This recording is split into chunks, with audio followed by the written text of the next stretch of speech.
The gospel very often is about addition by subtraction. It's very often about accomplishing more by doing less. It's very often about slowing down in a world that's gone crazy with noise and speed and confusion and distraction.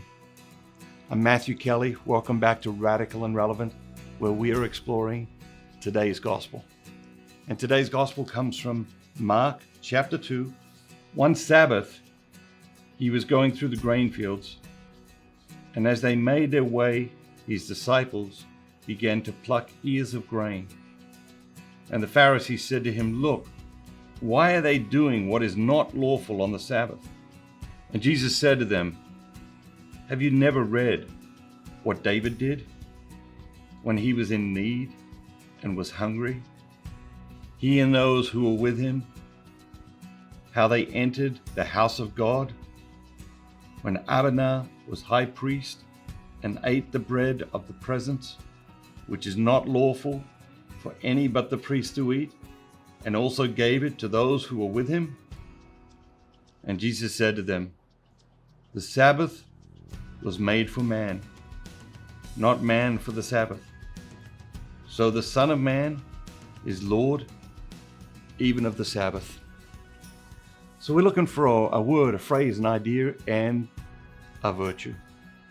Sometimes I like to, just look at the reading different ways. I like to think, okay, how many words do I have to go into the reading before I find the word? Today it's only 2 words. Okay, the reading opens up. One Sabbath, he was going through the grain fields. One Sabbath. Word today is Sabbath. It's a beautiful word. It's a beautiful thing.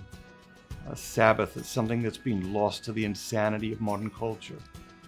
And it reflects in so many ways in the insanity of our lives, in the sickness of our relationships, the illness we experience physically. So much of what we're experiencing negatively in our world and in our culture can be tied back to the abandonment of the genius of the Sabbath. The other thing I like to do sometimes, if I'm looking for a word or a phrase or an idea in a reading, sometimes think, okay, what word is repeated most times in this scripture? And in this scripture, the word Sabbath appears 5 times.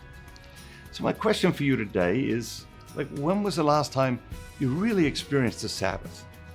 When was the last time you really shut it down and allowed God to give you rest and rejuvenation, to give you leisure, holy leisure, so that you could get perspective and wisdom and be ready to go back out into the world?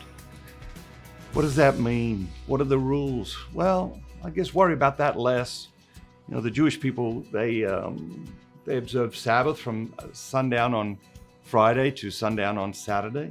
I have many very busy friends with enormous corporate jobs who observe Sabbath from sundown on Saturday to sundown on Sunday, so that on Sunday night they can, work with their kids on their homework and plan their week at work and get ready for what is coming at them this week. And so my challenge to you is to reimagine the Sabbath. What does it mean for you? What is God inviting you to on the Sabbath? What gift is God trying to give you through the Sabbath?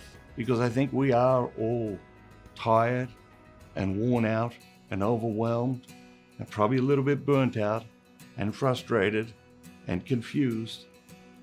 And the clarity and the rest that we yearn for will be given to us through the Sabbath. And so I invite you, challenge you to rethink the Sabbath today. Have a great day, and remember, do not just be yourself. Be the very best version of yourself, all that God created you to be.